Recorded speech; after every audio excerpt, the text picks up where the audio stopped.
This conference will now be recorded. नमस्ते friends. तो विद्यार्थियों की इच्छा थी आयुर्वेदिक शरीर में गर्भ शरीर के ऊपर व्याख्यान अगर ले तो अच्छा रहेगा। कुछ अदर स्टेट्स यानी जैसे महाराष्ट्र छोड़ के अन्य राज्यों में प्रथम वर्ष बीएमएस के एग्जाम जो है थियरी एग्जाम अभी स्टार्ट होने जा रहे हैं 21 तारीख के लगभग।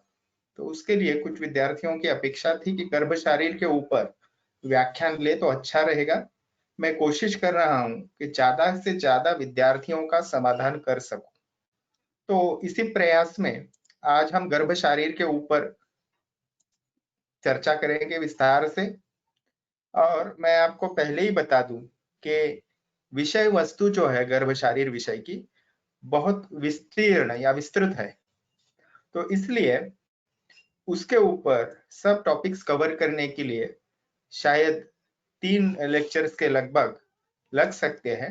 इसलिए कृपया आप इसमें थोड़ा धैर्य रखें, धीरज रखें। ठीक है? तो आयुर्वेदीय शरीर एक महत्वपूर्ण विषय है और चिकित्सीय दृष्टिकोण से वर्णित ग्रंथकारों ने सुश्रुताचार्य है, चरकाचार्य है या फिर काश्यप महर्षि है, इन्होंने सभी ने जो प्रयास किया है, अष्टांग हृदयकार वाग्भट जी है, तो इस विषय को चिकित्सीय दृष्टिकोण से कैसे महत्व है ये आपको जगह जगह दिखाई देता है। चलिए विषय की ओर मुड़ते हैं। सबसे पहले गर्भ शारीर शब्द से हमने क्या समझना है। तो it's embryological aspect describe by Ayurveda. तो मॉडर्न एनाटॉमी में जिसे एम्ब्रियोलॉजी कहते हैं वही हम गर्भ शारीर से समझने चाहिए। लेकिन केवल एम्ब्रियोलॉजी जो है इसमें वर्णित नहीं है, बहुत सारे विषय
करता है, जैसे गर्भ का संरक्षण एवं आधार क्या है, how it stage with in the womb of mother, वो माता के गर्भाशय में किस प्रकार से रहता है, how it is protected from any abnormality और मिसकैरेज, वो किस प्रकार से किसी अनुवंशिक विकार से ग्रस्त ना हो या उसका गर्भपात या गर्भस्राव ना हो, and how the garbha is timely delivered without any complication, और उसकी प्रसूति जो है, वो गर्भ जो है वो प्रसूति समय तक बहुत आरोग्यपूर्ण रहे और सुदृढ़ रहे और उसकी बहुत ही प्राकृत पद्धति से उसका प्रसव हो।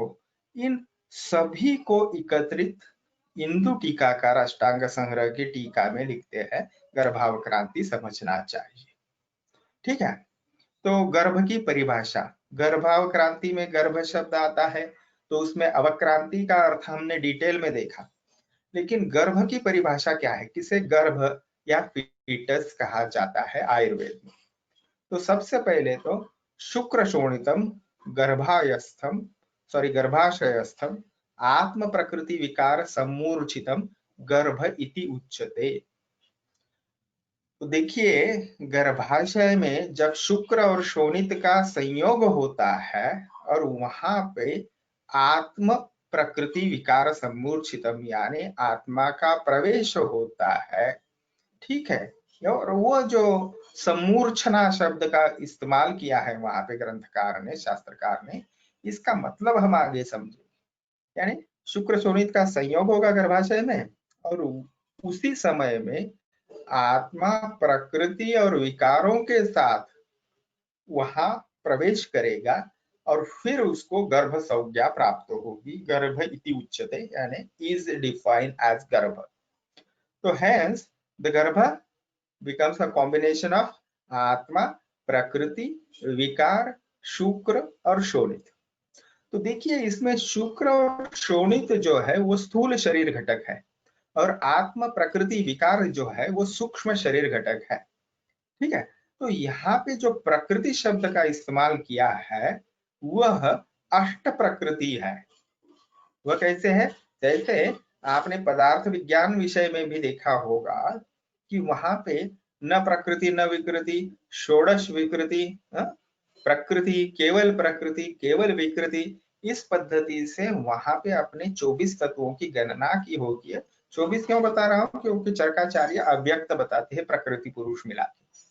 तो वहां पे जो अष्ट प्रकृतियां है, जैसे वो कौन सी है, अव्यक्त है, महत है, अहंकार है, ठीक है, और पंच तन्मात्रा, ये जो है वह हो गए अष्ट प्रकृति।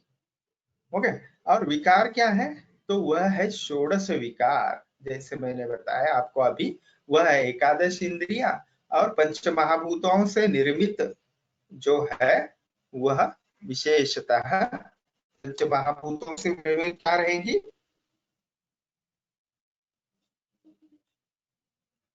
पंच महाभूतों से निर्मित वहां पे रहेगी विशेषतया आपको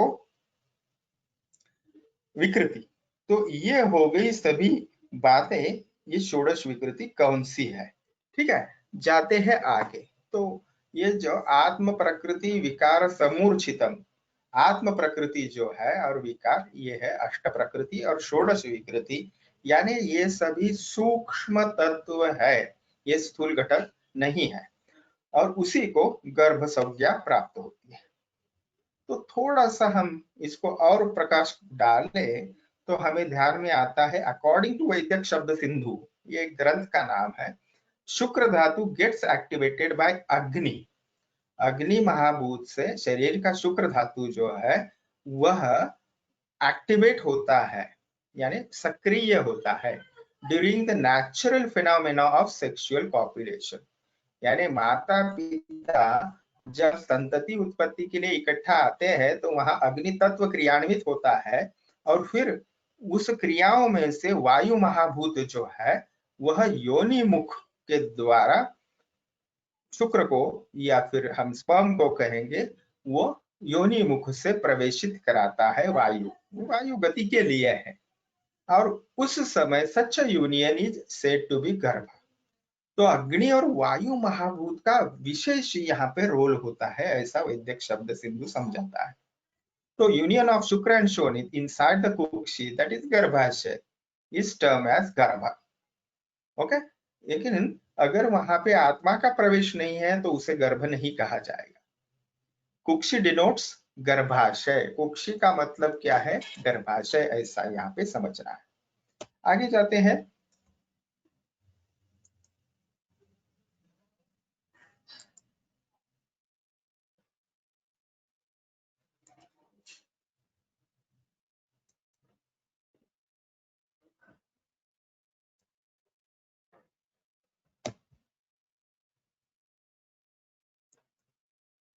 ठीक है, तो amalgamation of physical components like Shukra and Artava and with the metaphysical elements such as Atma, that is with Prakriti and Vikara, is called as गर्भ, जो अभी हमने देखा। तो चक्रपाणी दत्त प्रकृति के बारे में समझाते हैं कि prakriti is defined as the aspect which is stable from birth. So prakriti स्वभाव निष्प्रतिक्रिया, तो चक्रपाणी उसे स्वभाव कहते हैं और वह शुक्र शोणित संयोग के वक्त ही उत्पन्न होता है और उसमें कोई भी बदलाव नहीं होता, वो जस के तस रहता है। अब देखिए, प्रकृति जो है वो 4 घटकों से प्रभावित होती है। गर्भ की जो प्रकृति की निश्चिति होगी वह 4 घटकों से प्रभावित होती है। शुक्र शोणित प्रकृति,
धातु से शुक्र धातु की उत्पत्ति होती है। शुक्र का स्वरूप कैसे होता है, संगठन कैसे होता है, तो ग्रंथकार बताते हैं सुश्रुताचार्य की भाषा में, स्फटिकाभम द्रवम स्निग्धम मधुरम मधुगंधी च शुक्रम इच्छन्ति केचित्तु तैलक्षौद्र निभम तथा। तो यहाँ पे उपमा प्रमाण देके समझाते हैं, तैल क्षौद्र अनिभम तथा। तो ये विशेषता है, उसके गुणधर्म बताते हैं। तो यहाँ पे देखिए सीमेन का जो है मैग्नीफाइंग यानी सूक्ष्म दर्शक से ये विजन लिया है, किस प्रकार के उसमें स्पर्म फ्लोटिंग दिखते हैं। ठीक है, तो स्फटिकाभम यानी उसका कलर बताते हैं, वो है क्रिस्टल लाइक व्हाइट। द्रव ये उसकी कंसिस्टेंसी बताते हैं, लिक्विड। स्निग्ध यानी वो लिटिल ऑयली है, अंशियस है। मधुर उसका गंध सॉरी रस जो है वो मधुर रसात्मक है। मधुगंधी दिस इज द ओडर और स्मेल, तो मधु के समान है, यानी तैल अपने हनी के समान, ये शहद के समान है, तो मधुगंधीच। और आगे उसके शुक्रम इच्छन्ति केचित्तु तैल क्षौद्र अनिभम तथा। तो उसका जो स्वरूप है वो तैल और शहद के समान होता है। तो उसकी थोड़ी सी जो आभा है, उसकी स्निग्धता प्रकट के लिए एनालॉजी या उपमा दी है, और उसकी कंसिस्टेंसी बताने के लिए अंशियस होता है इसलिए ऑयल की उपमा दी है, और सेमी सॉलिड होता है इसलिए उसको शहद की उपमा दी है। आगे चरकाचार्य चिकित्सा पाद में बताते हैं दूसरे अध्याय में, वाजीकरण पाद जो है उसमें चिकित्सा स्थान दूसरा अध्याय, बहलम मधुरम स्निग्धम अविश्रम गुरु पिच्छिलम शुक्रम बहुच यत् शुक्रम फलवत तद असंशयम। तो फलवत तद असंशयम माने वो जो है वह फर्टिलिटी के लिए उत्तम लक्षण वाला है। तो बहल यानी वह थिक इनकंसिस्टेंसी है, प्रमाण भी बहल को दर्शाता है, ज्यादा क्वांटिटी में है। हालांकि नॉर्मल जो है वह क्वांटिटी एक वक्त इजैकुलेशन की बताई है शुक्र की, सीमेन की मैंने कहना चाहिए, शुक्र धातु नहीं, मैं सीमेन के तौर पे ये बोल रहा हूँ, वो 2 से 5 ml है। ठीक है, ये नॉर्मल एवरेज उसका प्रोपोर्शन या क्वांटिटी बताई है। तो बहल हो गया, मधुरम यानी मधुर उसका रस है, स्निग्ध ये हम देख चुके हैं, अविश्रम अविश्र यानी इसका विश्र यानी कोई भी पिट्रीफाइड यानी दुर्गंध नहीं होता है। तो पहले देखा हमने वहां पे क्या था, मधुगंधी ऐसा बताया, यहाँ पे अविश्रम यानी इसका बैड या फाउल स्मेल नहीं है, विदाउट एनी पिट्रीफाइड स्मेल। गुरु, ठीक है, गुरु यानी उसका गुणधर्म बताया है, हैवी, पिच्छिल दैट इज स्लाइमी और स्टिकी। ओके, देन शुक्रम बहु च यत् शुक्रम, बहु यानी अधिक प्रमाण में, फलवत तत् असंशयम, यह शुक्र जो है फलवत होता है यानी वह फर्टाइल होता है। आगे जाते हैं, शुक्र having above listed qualities is capable for procreation of offspring. तो हम अभी देख चुके हैं उसके बारे में कि वो नवनिर्मित के लिए, नेक्स्ट प्रोजेनी के लिए बहुत ही उपयुक्त ऐसा है।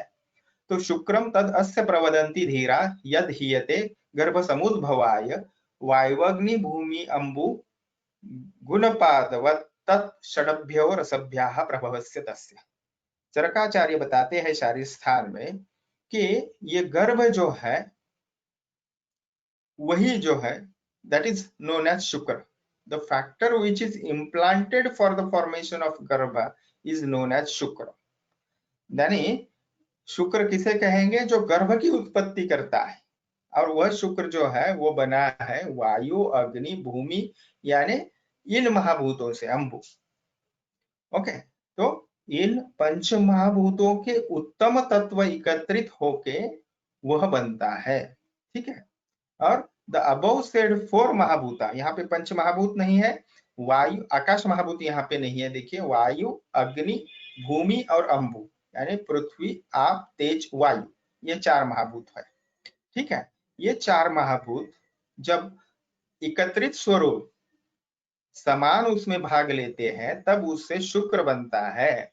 और वह शुक्र कैसा होता है, वह बनता है 6 रसों से। ओके, और उसमें मधुर रस प्रधान होता है, षडभ्यो रसभ्या प्रभवस्य तस्य। यानी 6 रसों से निर्मित होता है, मधुर रस उसमें प्रधान रहता है, क्योंकि अन्यत्र उसका मधुर रस स्वतंत्र वर्णन है। आगे जाएंगे, शुक्रम शुक्लम गुरु स्निग्धम मधुरम बहलम बहु घृतमाक्षिक तैलाभम सदगर्भाय।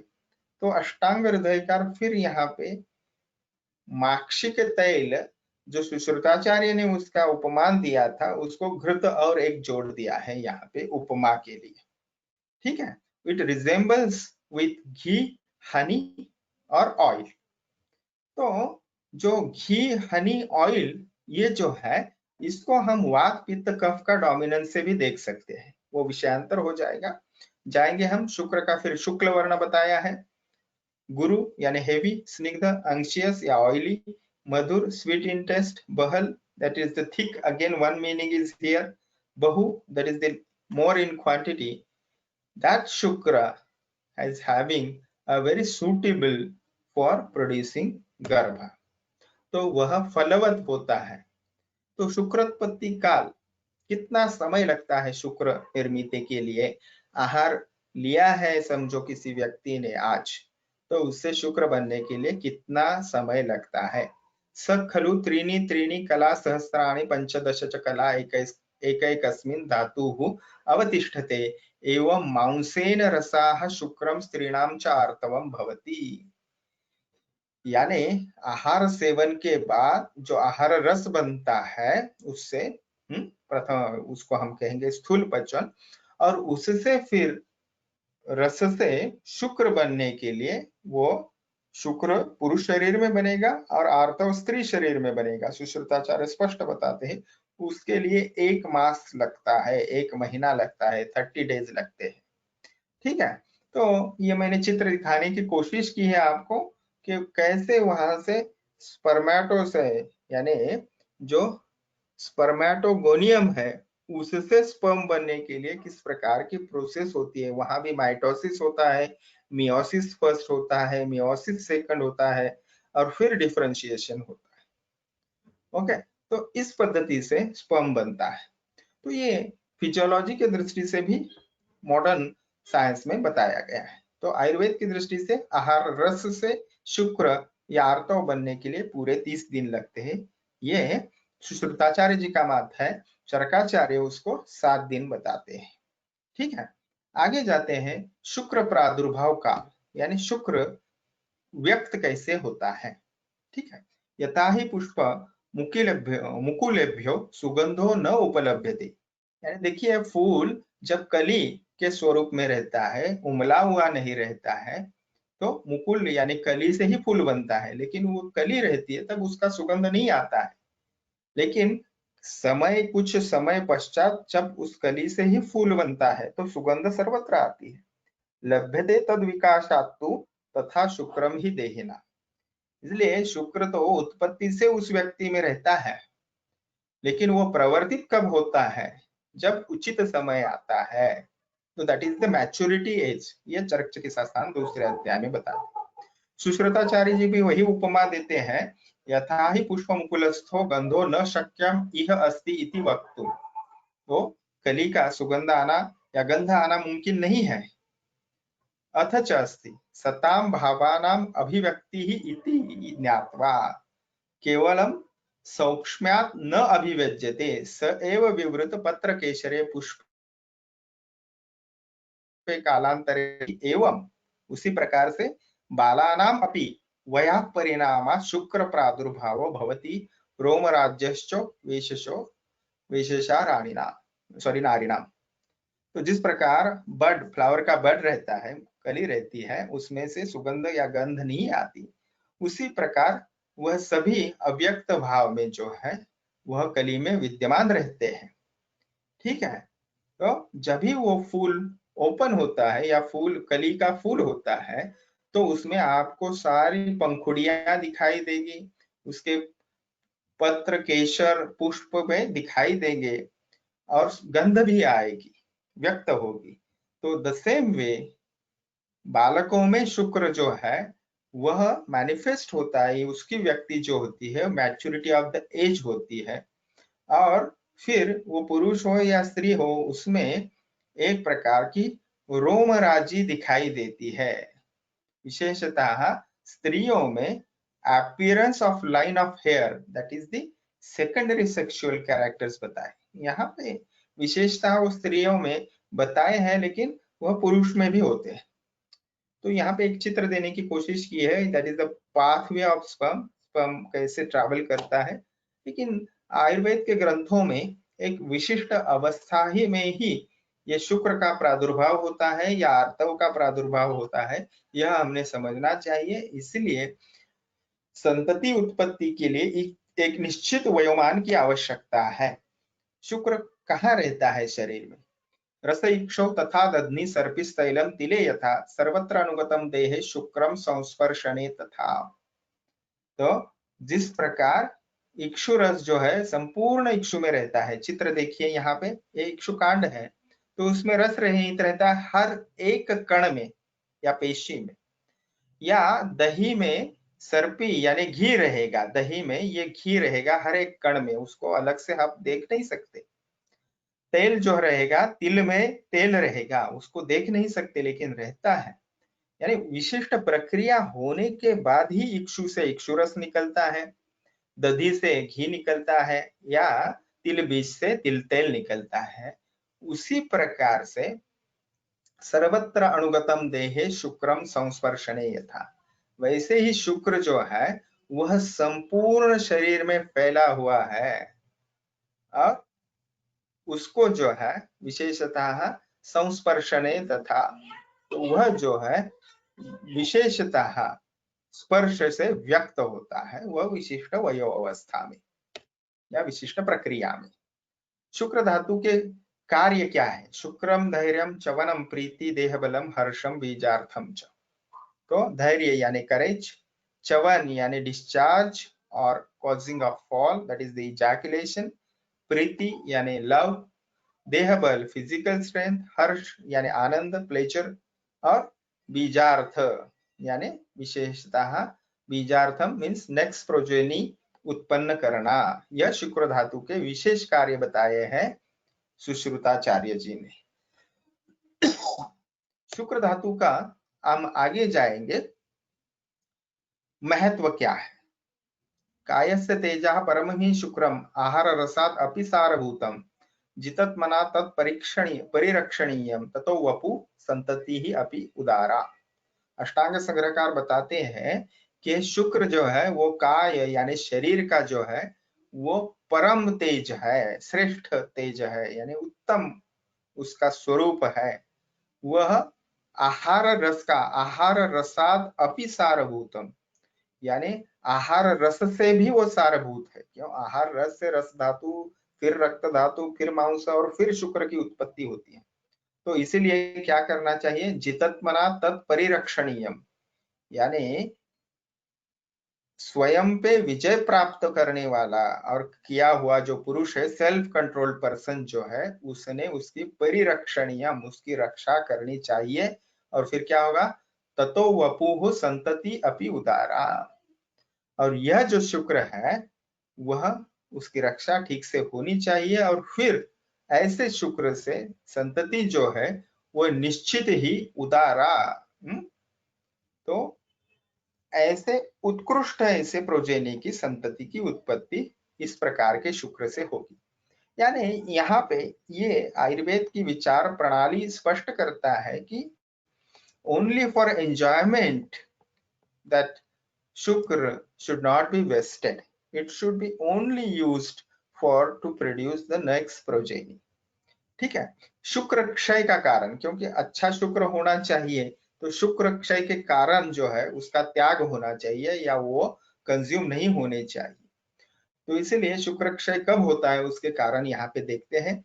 जरया चिंतया शुक्रम व्याधि भी कर्मकर्षणात् क्षयम गच्छति अनशनात् स्त्रीणाम च अति निषेवनात् इत्यादि। तो इस श्लोक में विशेषतः जो कारण बताए हैं वो ऐसे हैं।